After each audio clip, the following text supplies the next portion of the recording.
Okay, welcome to the Crrow Discovery Project. As I'm getting ready for the 10,000-mile road trip, I wanted to go back and look at some of the early years when I was shooting with an 8-inch telescope and an 18-megapixel T2i Canon camera. At the end of this clip, I'll show you some of the new footage, both in visual and full spectrum, to kind of show how much things have improved.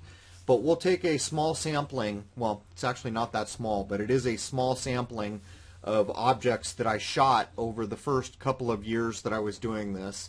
And we'll begin with some lunar objects.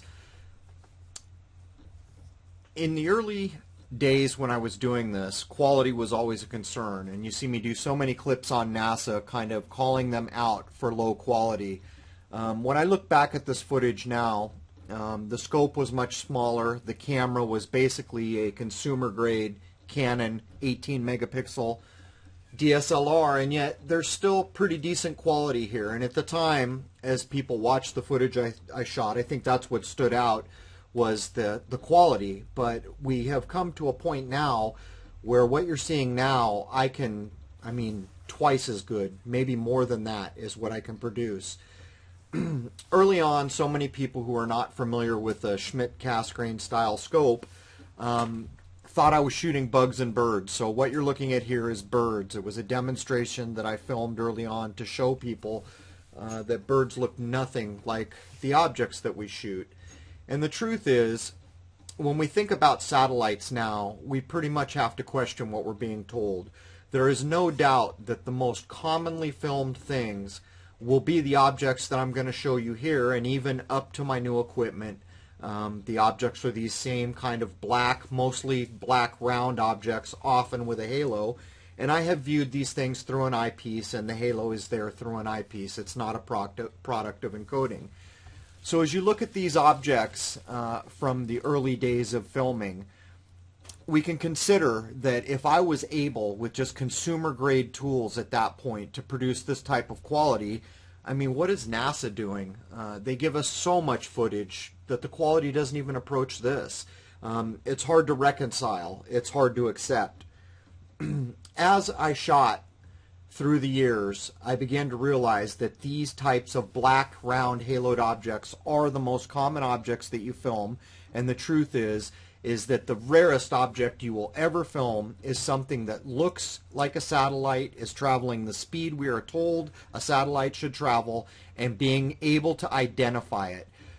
There are maybe 2 clips with the bright PL satellite, and one that was called Picard, which was a microsatellite, which kind of did look as it should, but the problem was the Picard was a microsatellite, where the cube was measured in inches, and it had a small solar wing.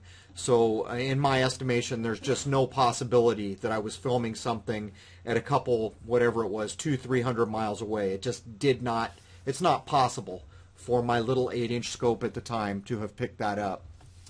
Now this object and the one we opened with are the 2 anomalous objects that don't look like anything else. The one that I opened with, which I call the boomerang, we did see these objects the first night that we ever decided to start filming. Actually, it got us to go out and get filming abilities the day after we saw it. We saw those boomerangs transit the moon for many hours, and we saw a number of them in formation. This is the only other object that comes close, though it's clearly different. I don't know if that's 2 objects, a companion object, or whether those 2 things are connected. But as we come forward in time, what we began to realize is that the size and speed data on these objects does not match what we are told about satellites. Not to mention they look nothing like satellites. There's a jump in this image here because I clicked a still to get higher resolution images, and there's another jump right here, and I'll show you a couple stills. But when we look at objects like this, they're big, so they should be closer, yet they're slower, which does not fit what we're told.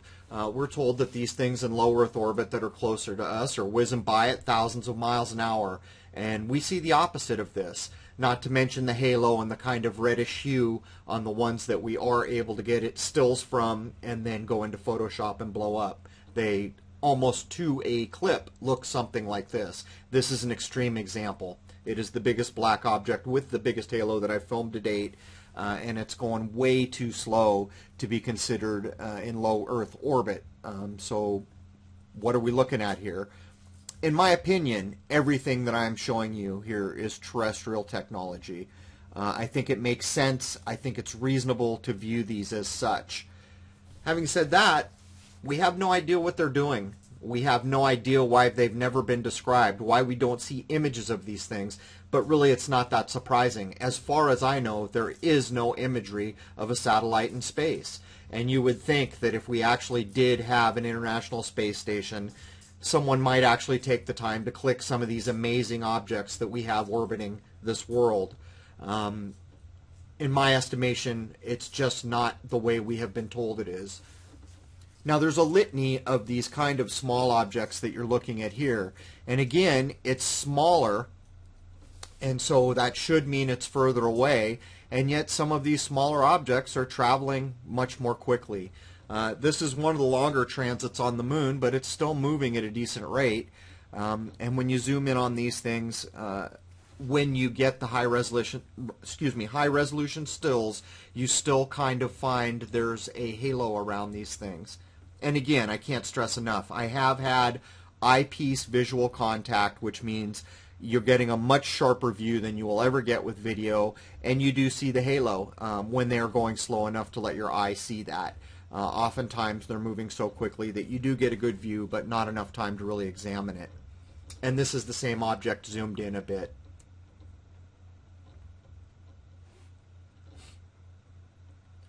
So it's gotten to the point now where shooting in San Diego has become very difficult. We're in the month of July currently, and we have missed almost every lunar cycle since March due to overcast skies. Here this morning, it's July 10. We woke up to sprinkling rain. This is very unusual weather for us, but the point is that it has become very difficult to film the skies or to film chemtrails for that matter. Chemtrails have become so illusory where we see the effects of what we believe to be chemtrails, yet the planes are nowhere in sight. Sometimes we can pick them up on flight radar over the coast, allowing what they're doing to blow inland because our weather travels in that direction. But as you look at these objects and you kind of see the quality of where I started, so many people ask me, you know, how can I do this?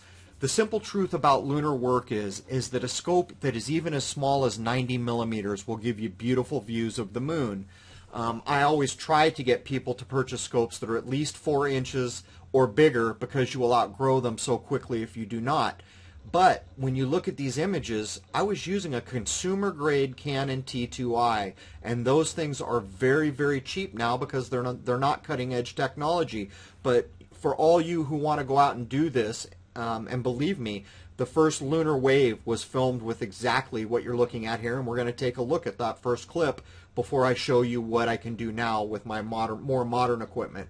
Point is if you want to do this lunar work, it does not take much of a scope, and even a consumer grade DSLR will give you images of this quality, which is good enough to get footage that makes a difference. And this has been my whole beef with NASA. When I'm in my backyard shooting, all that matters is quality. How can I get quality film that we can examine and learn something from?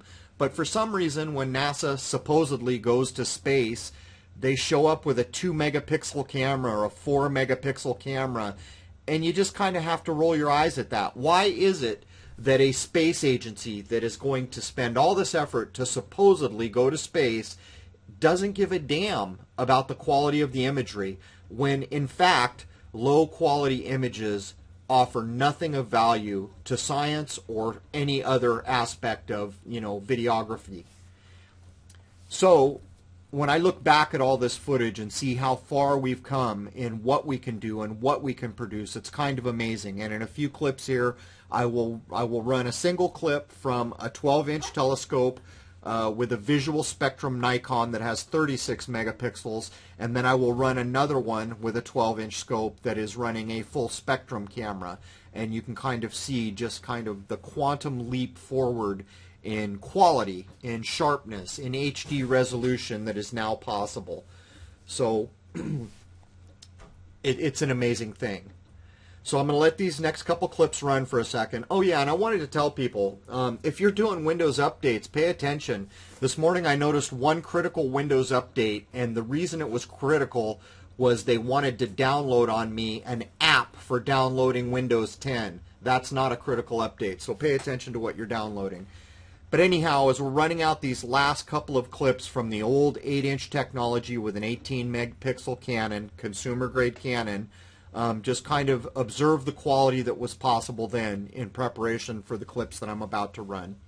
This will be the last view that we have. Then I'm going to run the lunar wave that was shot in 2012 with the 8-inch telescope and the 18 megapixel consumer grade Canon camera. Believe me, when I look back now, I can only wonder what that clip would be like had I had the tools I had now when I shot that also important 2012 lunar wave. So here's the last little run out. This one almost looks like it's spinning, whatever it is. So here we go with the lunar wave footage, the most important footage to date in terms of lunar waves. It's going to come in at the bottom. The wave starts, camera pans above it, and the wave catches up, which has always meant equipment played no role in this. But every time I view this, it's just an amazing, amazing thing. And I hope everybody who can will film in September of 2015 before, during, and after the full moon by at least 3 days, because that is our next best chance.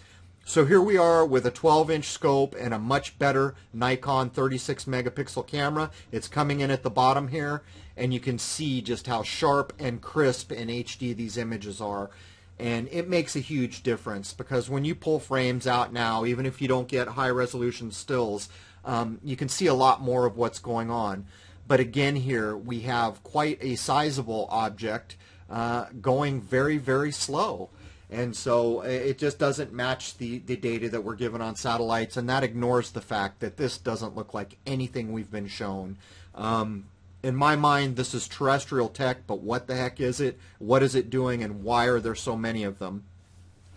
This is full spectrum footage coming in at the upper right.